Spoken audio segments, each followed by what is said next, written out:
مشرکین مکہ کی آنکھوں میں مٹی ڈال دی اللہ نے، انہیں نظر نہیں آیا۔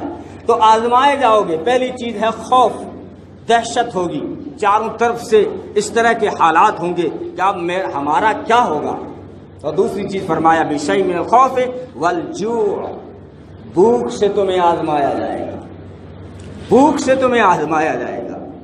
بھوک سے کبھی آزمانے کا مطلب یہ ہے کبھی تمہارے مالی تم پہ حالات آئیں گے، کبھی جو ہے تمہاری مٹن کی بڑی بڑی دکانیں بند کر دی جائے گی، کبھی تمہارے بکرے کا بیوپار بند کر دیا جائے گا، مسلمانوں کے کاروبار کو ٹھپ کرنے کی کوشش کی جائے گی، بل مالی حیثیت سے تمہیں کمزور کیا جائے گا۔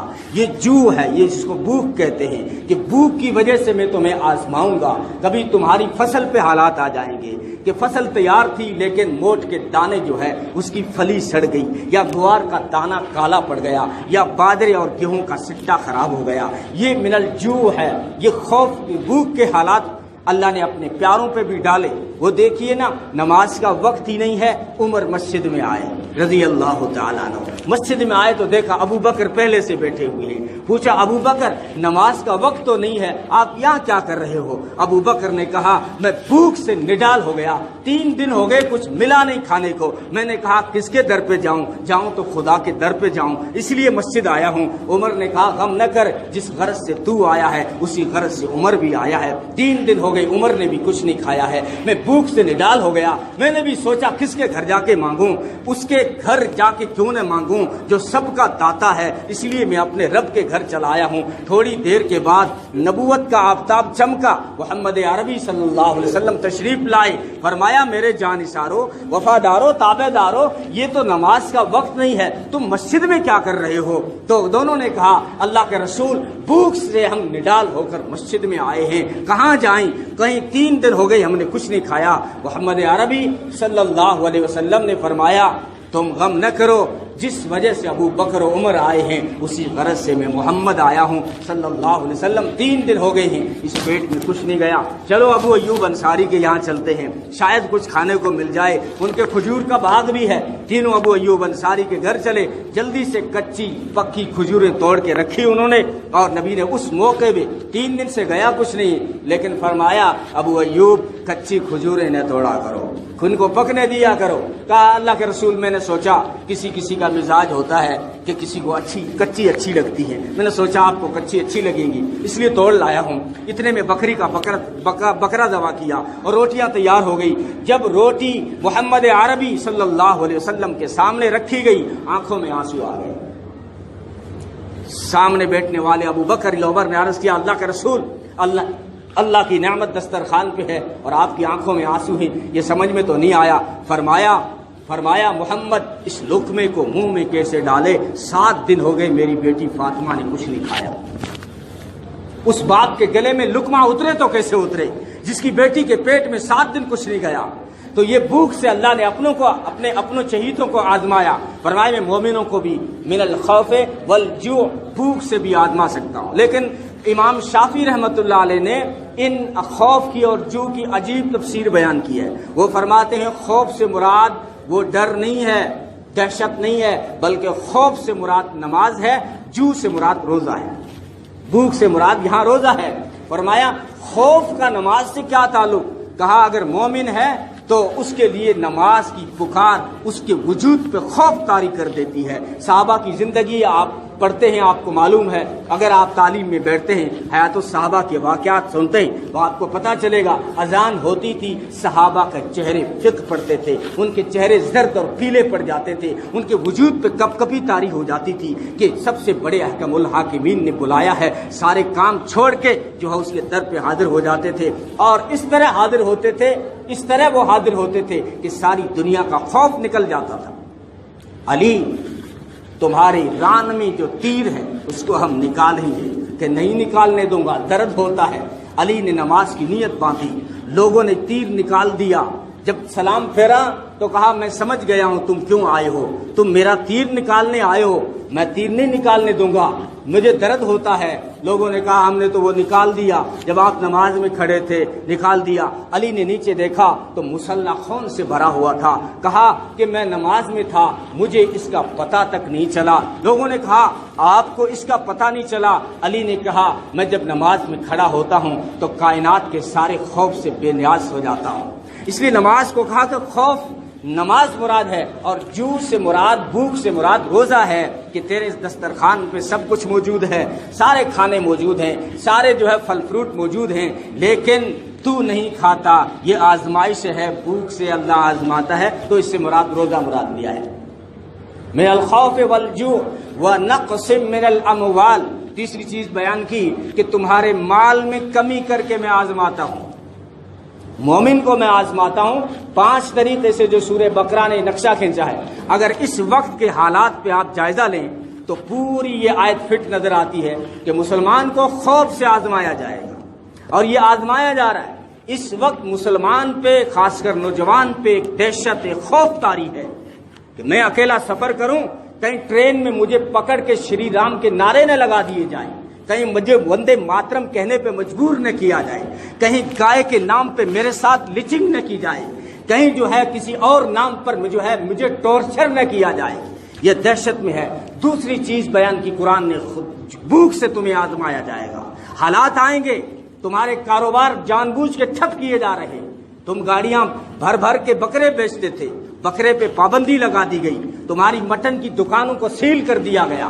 یہ قرآن کی آیت ہے کہ تمہیں بھوک سے بھی آزما سکتا ہوں، اور فرمایا وَأَنَقْصٍ مِّنَ الْأَمْوَالِ، اور تمہارے مال میں کمی کر کے آزما سکتا ہوں۔ یہ آزمایا جائے گا۔ لوگ کہتے ہیں سعودی فیل ہو گیا، مسکت فیل ہو گیا، دبئی فیل ہو گیا، دکان میری ٹھپ ہو گئی، میرا باجرہ اچھا لگا تھا، چھٹا خراب ہو گیا، جو ہے موٹ بہت اچھی تھی لیکن اس کی پھلی سڑ گئی، گوار بہت لگا تھا لیکن دانہ کالا پل گیا۔ یہ فرمایا میں تمہارے مال میں کمی کر کے تمہیں آزما سکتا ہوں۔ وَنَقْصٍ مِّنَ الْأَمْوَالِ وَالْأَنفُسِ۔ اچھا، یہاں پر امام شافعی رحمۃ اللہ علیہ نے مال کی کمی سے مراد زکوٰۃ لی ہے، جیسے خوف سے مراد نماز، جو بھوک سے مراد روزہ، اور مال کی کمی سے مراد زکوٰۃ ہے۔ کہ مسلمان کو زکوٰۃ دینی ہے تو مال میں بظاہر کمی نظر آتی ہے کہ 100 روپے میں 2.5 دو، تو اب جو ہے جن کا ایمان کمزور ہوتا ہے ان کی نگاہوں میں یہ مال کی کمی ہے، اس لیے وَنَقْصٍ مِّنَ الْأَمْوَالِ کہا گیا کہ اس سے تمہارے مال میں کمی دے کے آزمایا جاتا ہے، کیا تمہارے دل میں مال کی محبت زیادہ ہے یا خدا کے حکم کی محبت زیادہ ہے۔ اس سے زکوٰۃ مراد ہے۔ وَنَقْصٍ مِّنَ الْأَمْوَالِ وَالْأَنفُسِ، اور تمہاری جانوں سے بھی تمہیں آزمایا جائے گا، تمہاری جانوں سے بھی تمہیں آزمایا جائے گا۔ کبھی دلی کے چوراہے پہ مارے جاؤ گے، کبھی چلتی ہوئی ٹرین میں مارے جاؤ گے، کبھی زید انصاری کی طرح مارے جاؤ گے، کبھی کسی درخت سے بند کر مارے جاؤ گے۔ تمہاری جان پہ حالات آئیں گے، یہ تم پہ آزمائش آئے گی، تم پہ اٹیک، ٹارچر کیے جائیں گے۔ دیکھو کسی بھی فصل کو تیار ہونے کے لیے اس کے بیج کو زمین میں جانا پڑتا ہے، تو یہ اسلام کا اصول ہے۔ اسلام میں نکھار اس وقت نہیں آتا، اسلام کی پود اس وقت تیار نہیں ہوتی جب تک کہ کچھ جو ہے زمین میں دب کر بیج نہیں بن جاتے۔ یہ عجیب بات ہے۔ تمہاری جانوں سے تمہیں آزمایا جائے گا، لیکن اس سے مراد امام شافعی فرماتے ہیں جہاد ہے، کہ جہاد میں کیا ہوتا ہے؟ جانوں کی آزمائش ہوتی ہے۔ بدر میں 14 شہید ہو گئے، احد میں 70 شہید ہو گئے، غزوہ رجی میں 10 شہید ہو گئے، بیر معونہ پر 70 صحابہ شہید ہو گئے۔ فرمایا یہ جانوں کی آزمائش بھی مسلمان پہ ڈال سکتا ہوں۔ یاد رکھنا جہاد بھی قرآن کی آیتوں سے منسوخ نہیں ہوا ہے۔ نبی نے فرمایا قیامت تک ہجرت بھی رہے گی تو قیامت تک جہاد بھی رہے گا، لیکن یہ ہماری بدقسمتی ہے، ہم جہاد کے نام سے ڈرتے ہیں۔ حالانکہ نبی کی سیرت میں بزدلی کا لفظ نہیں ملے گا۔ مسلمان بہت بزدل ہو گیا ہے آج، ایمان کی کمی کی وجہ سے بہت بزدل ہے۔ ہندوستان کے مسلمانوں کے ساتھ جو واقعات ہوئے، آپ نے ویڈیوز دیکھی ہوگی، کس طرح بے بس ہو کے مر جاتا ہے۔ اس مسلمان کو فلسطین کے بچوں سے سبق سیکھنا چاہیے۔ فلسطین کے چھوٹے چھوٹے معصوم بچوں پہ جب فوج گولیاں چلاتی ہے تو وہ زمین سے لپٹ نہیں جاتے، بلکہ سڑک کے کنارے پتھر اٹھا کے فوج کے منہ پہ مارتے ہیں، اور یہ ثبوت دیتے ہیں کہ ہم بہادر ماؤں کی اولاد ہیں۔ یہ مسلمانوں کے یہ حالات پیدا نہیں کر رہے ہیں، لیکن اگر کسی کے ساتھ اس طرح ہو جائے تو بزدل کی بکری کی موت نہیں مرنا ہے، شیر کی موت مرنا ہے۔ سلطان ٹیپو نے کہا تھا کہ گیدڑ کی 100 سالہ زندگی سے شیر کی 1 دن کی زندگی بہتر ہے۔ مسلمان بہادر ہے، نبی کی سیرت میں بزدلی کا لفظ ہی نہیں۔ تو فرمایا قرآن نے 5 چیزوں سے تمہیں آزمایا جائے گا، من الخوف ڈر سے، والجوع بھوک سے، ونقص من الاموال مال کی کمی سے، والانفس اور جان سے۔ امام شافعی کا بھی بتا دوں، نماز آزمائش ہے مسلمان کے لیے۔ اذان ہو رہی ہے، سارے کام چھوڑ کے مسجد آنا آزمائش ہے۔ اور جو سے مراد روزہ ہے، بھوک آزمائش ہے، روزہ آزمائش ہے مومن کے لیے۔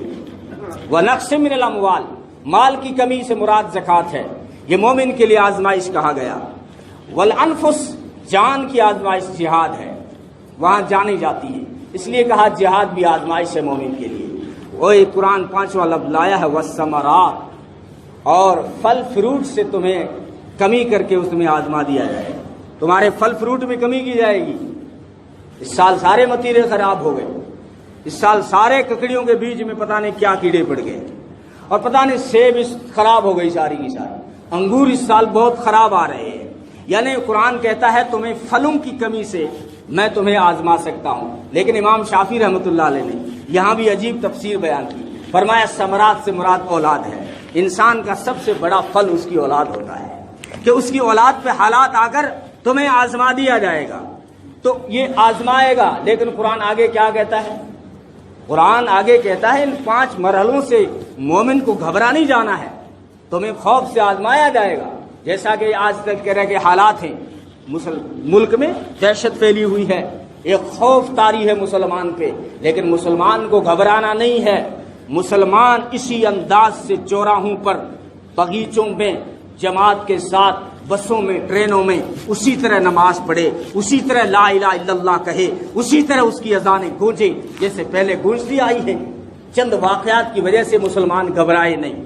والجوع بھوک سے تمہیں آزمایا جا سکتا ہے، تمہاری کاروبار ٹھپ کیے جا سکتے ہیں، بکرے پہ پابندی، مٹن کی پابندی آ سکتی ہے، تمہارے مسلمانوں کے جو خاص کاروبار ہیں ان پہ جو انکش سیل لگا دیا جا سکتا ہے، لیکن تمہیں اس پہ گھبرانا نہیں ہے۔ اور تمہارے جان مال میں کمی آئے گی، تمہاری جانیں بھی خطرے میں ہوں گی، اور تمہارے فلکوں میں اور تمہاری اولادوں میں بھی آزمائش آئے گی۔ لیکن ان 5 آزمائشوں سے جو گزر جائے گا الذین اذا اصابتہم مصیبہ قالوا انا للہ وانا الیہ راجعون، جب جو ہے اس طرح کی حالات آئیں تو مسلمان یہی کہے انا للہ وانا الیہ راجعون۔ محمد عربی صلی اللہ علیہ وسلم کی جوتی کا تسمہ بھی ٹوٹ جاتا تو فرماتے تھے انا للہ وانا الیہ راجعون، چلتے ہوئے پاؤں میں کانٹا بھی لگ جاتا فرماتے تھے انا للہ وانا الیہ۔ کیا مطلب ہے؟ کہ ہم اللہ کے ہی ہیں اور اللہ کی طرف لوٹنے والے ہیں۔ خیر تم اگر اس طرح کے حادثات سنو کہ جو ہے اس انصاری کو مار دیا گیا، اس کو لچنگ کر دیا گیا، اس کو ٹارچر کیا گیا، اس کو گائے کے نام پہ مارا گیا، اس کو شری رام کے نام مارا گیا، یہ خبروں سے گھبرا نہیں جاؤ، کہو انا للہ وانا الیہ راجعون، ہم سب اللہ کے ہیں اور اللہ کی طرف لوٹنے والے ہیں۔ جب یہ کہتے ہیں تو پھر یہ ثمرات سے مراد امام شافعی نے اولاد مراد لی ہے، انسان کا قیمتی پھل ہے۔ جب اللہ تعالیٰ کسی نوجوان کسی کا اٹھا لیتا ہے تو یہ اس کا بہت بڑا پھل چلا جاتا ہے، اس کی زندگی کا، اس کے جگر کا ٹکڑا چلا جاتا ہے۔ اللہ بھی موت کے فرشتے سے کہتا ہے میرے بندے کا دل چیر دیا تو نے، میرے بندے کا جگر کاٹ دیا تو نے۔ فرشتہ کہتا ہے اللہ تیرا حکم تھا اس لیے مجھے تو کرنا تھا۔ اللہ فرماتے میرے بندے نے کیا کہا؟ جب تو نے اس کا دل چیرا، اس کا جوان بیٹا اٹھایا، تو نے اس کا جگر کاٹا، میرے بندے نے کیا کہا؟ فرشتہ کہتا ہے تیرے بندے نے کہا انا للہ و انا الیہ راجعون۔ اللہ فرماتے ہیں میں بھی جنت سے کم بدلے پہ راضی نہیں ہوں گا، جاؤ اسے جنت کی بشارت دو۔ اور پھر آگے فرمایا قرآن وبشر الصابرین، یہ 5 بیان کرنے کے بعد قرآن کہتا ہے وبشر الصابرین، جو ان 5 آزمائشوں پہ کھرا اترے، استقلال کے ساتھ، ہمت کے ساتھ، جرأت کے ساتھ، استقامت کے ساتھ، ہمت کے ساتھ، گھبرائے نہیں، 5 آزمائشوں جو پار ہو جائے گا، بشر الصابرین، جمنے والوں کو، صبر کرنے والوں کو جنت کی خوشخبری سنا دو۔ اولئک علیہم صلوات من ربہم ورحمہ، یہی وہ لوگ ہیں جن پہ اللہ کی خاص رحمت ہوگی۔ وَأُولَٰئِكَ هُمُ الْمُهْتَدُونَ، یہی لوگ ہیں جو ہدایت پانے والے ہیں۔ جو ان 5 آزمائشوں سے گھبرا جائے، جو ان پہ پورا نہ اترے، وہ ہدایت اس کے پاس نہیں ہے۔ قرآن کہتا ہے وَأُولَٰئِكَ هُمُ الْمُهْتَدُونَ، یہی لوگ ہیں جن کو میں نے ہدایت دی ہے۔ یہ ہیں ہدایت والے، یہ لوگ ہیں ہدایت والے۔ پھر اللہ کی خاص رحمت کیسے ہوتی ہے، اللہ کیسے نعم البدل عطا کرتا ہے کہ انسان سوچ بھی نہیں سکتا۔ ام سلمہ فرماتی ہیں میرے شوہر کا انتقال ہوا ابو سلمہ کا،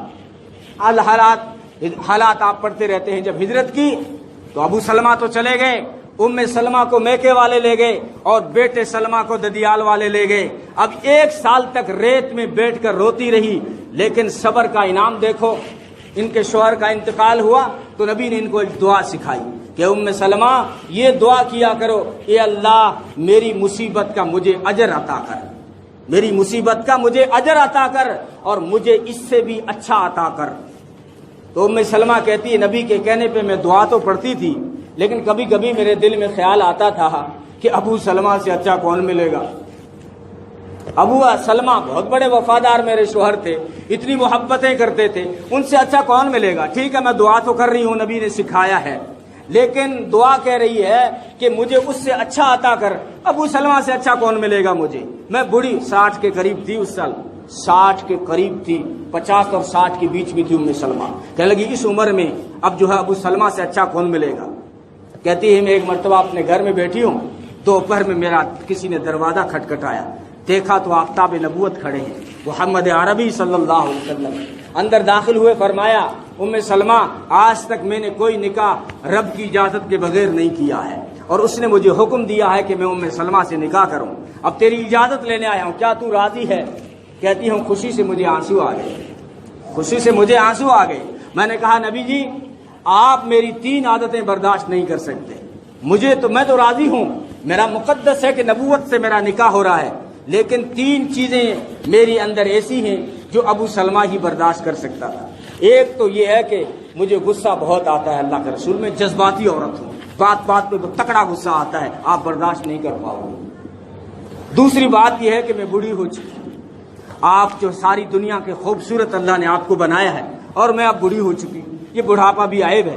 اور اللہ کے نبی تیسری چیز یہ ہے کہ میرے بچے بہت ہیں، اب میں آپ سے نکاح کروں گا، یہ چھوٹے چھوٹے بچے آپ کے ساتھ میرے ساتھ آئیں گے آپ کے گھر میں، آپ کو پریشان کر دیں گے، آپ پہ یہ بوجھ میں نہیں ڈالنا چاہتی۔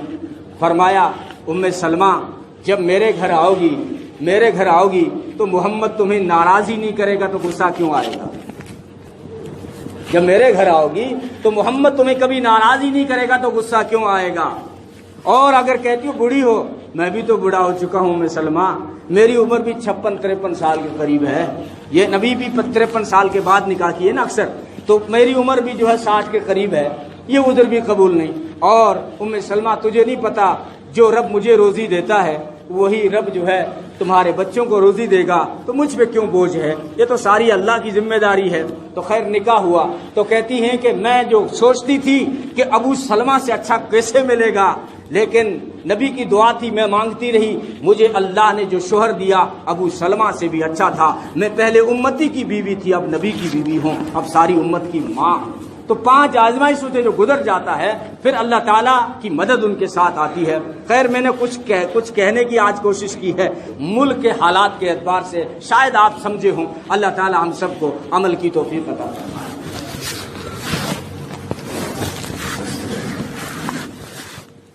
مشرکین مکہ کی آنکھوں میں مٹی ڈال دی اللہ نے، انہیں نظر نہیں آیا۔ تو آزمائے جاؤ گے، پہلی چیز ہے خوف، دہشت ہوگی، چاروں طرف سے اس طرح کے حالات ہوں گے کہ اب ہمارا کیا ہوگا۔ اور دوسری چیز فرمایا بشیء من الخوف والجوع، بھوک سے تمہیں آزمایا جائے گا، بھوک سے تمہیں آزمایا جائے گا۔ بھوک سے کبھی آزمانے کا مطلب یہ ہے کبھی تمہارے مالی تم پہ حالات آئیں گے، کبھی جو ہے تمہاری مٹن کی بڑی بڑی دکانیں بند کر دی جائے گی، کبھی تمہارے بکرے کا بیوپار بند کر دیا جائے گا، مسلمانوں کے کاروبار کو ٹھپ کرنے کی کوشش کی جائے گی، بل مالی حیثیت سے تمہیں کمزور کیا جائے گا۔